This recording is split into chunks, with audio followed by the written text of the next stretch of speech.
तिमी सुरुवात हौ, आफूलाई अन्त्य नसोच। तिमी यहाँ 2 दिनको लागि छौ, जीवनलाई अनन्त नसोच।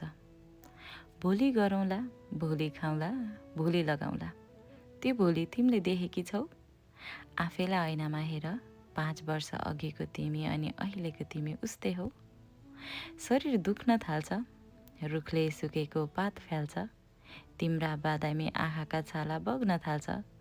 हिँडेर नथाक्ने तिमी, शरीरले पाइला गनेर चाल्छ। पुस्तकभित्र राखेको त्यो गुलाब जस्तै हुनेछौ, त्यो गुलाबले रातोबाट बिस्तारै कालो रङ फेरेको हुनेछ।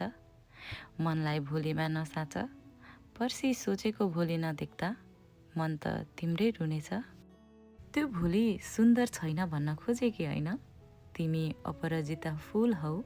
तिम्रो रङ त भोलि अझै गाढा हुन्छ, तर आफै सोच, तिम्रो आज नै यति